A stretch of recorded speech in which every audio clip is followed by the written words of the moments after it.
So the playoffs unveil the posers and the frauds, the fakers. That's the Pacers. I mean, what more could Indiana have in their favor? Julius Randle, second leading scorer, has been out the entire playoffs. And then it's announced Mitchell Robinson out for the rest of the playoffs. Jalen Brunson played early, then disappeared because he was hobbled. Came back in the second half. OG's not at 100%. Everything lined up for the Pacers. And we know the NBA officials have been doing this for the entire playoffs. They're letting players be physical. It's better basketball. And the Pacers are a tempo team, a finesse team, a get up and down the floor team. And they can't adjust on the fly.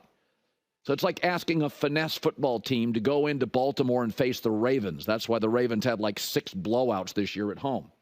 The Knicks are shooting 55% from the floor in the playoffs because Indiana won't put a body on them.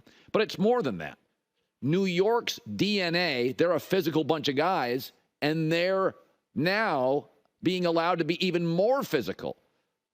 The Pacers are a finesse team, and they're trying to fake it because now the league is set as a whole. We're going to let everybody play. So you notice the teams that are flourishing in the playoffs, they're the physical teams that the NBA is allowing to be even more physical. It plays right into their style. The Celtics, the Knicks, the T-Wolves, OKC. But Rick Carlisle, no. He's blaming market size? That sounds like a fan. Oklahoma City, flourishing. Minnesota, flourishing. Spurs dynasty. Bucks with a title. Major markets like New York previous to this year for 20 years. Atlanta, D.C., Chicago, Detroit have been in the toilet forever. Both L.A. teams are out. The Bay Area team's out. Give me a break. Philadelphia, big market, can't get past the second round. This is the first time New York's been relevant forever. Go look at the last 4 minutes of the game. Go look at the rebounds. Knicks have 9. Pacers have 3. So the Indiana issue is that their construction is built for speed and tempo. And New York's construction, before the season started, was built for toughness. And even when the Knicks lose a tough guy Randall or a tough guy Mitchell Robinson and Brunson, another tough guy, is hobbled, their DNA is still built for these playoffs, as is OKC and Minnesota and Boston. I mean, this last night, it was served up for you. Brunson and OG are hobbling around. It isn't about market size. You're getting bullied, especially in the fourth quarter, where the Knicks have been a good clutch time team this year. But watch these fourth quarters. This is like a guy that's a finesse boxer trying to be a bully, and it's like a bully hobbled but still allowed to be a bully. Indy's a poser. This is not what they are. The league tweaked the rules, and they can't adjust because it's not the construction of the lineup. This series is all about fight, determination, focus, and hustle and toughness. Check. Knicks winning all of those. Okay, so Nikola Jokić won his 3rd MVP in 4 years. And I don't think NBA players and former NBA players are rooting for this.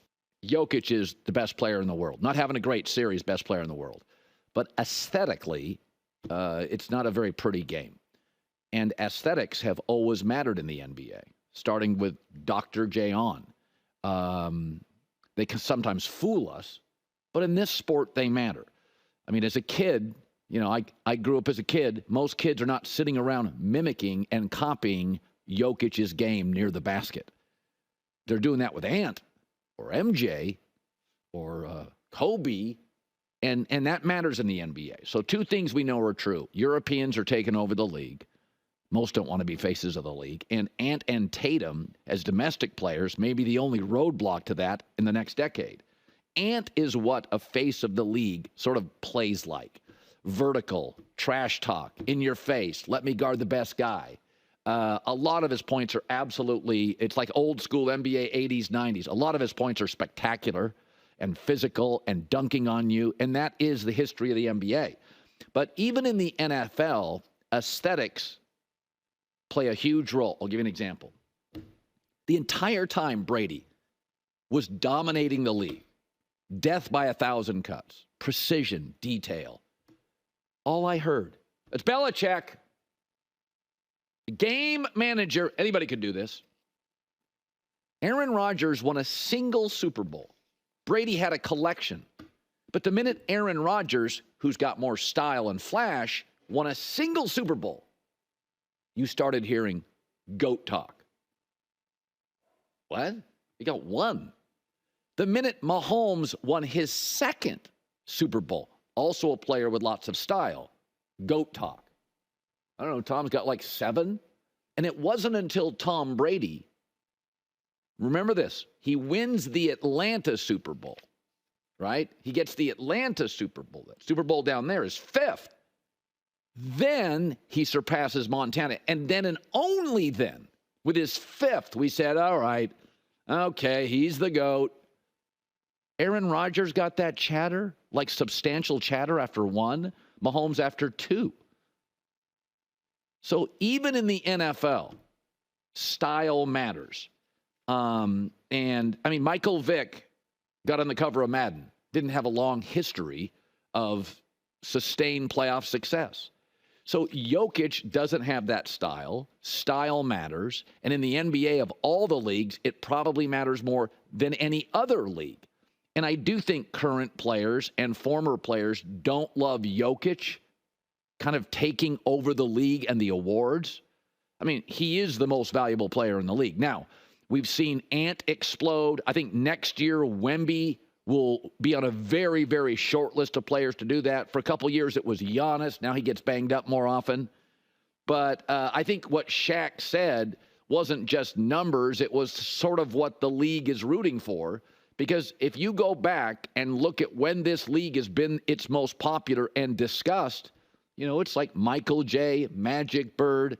And as the league's gotten more international, it's not necessarily helped the domestic ratings. Now, the league's always going to make money. But I do think Jokic winning this, I mean, the Embiid MVP last year felt like an anti-Jokic vote as much as it did a pro-Joel Embiid vote. I mean, Embiid's not nearly as valuable as Jokic as a player. He doesn't have that kind of distribution talent. He's, you know, Jokic plays more often. He's more readily available. He elevates other players due to his brilliant passing, his ability to hit three-point shots. Jokic is more valuable than Embiid. Everybody knew it, and they still gave it to Embiid. It was a better story, and it felt more true to what NBA players and former players want the league to be, not what the league now is. Very European, and Jokic being the best player. Hi, everybody. It's me, Uncle Colin. Subscribe here to get the latest from the herd, including exclusive behind-the-scenes videos and more, wherever you may be, however you may be watching. Thanks again for making us part of your day.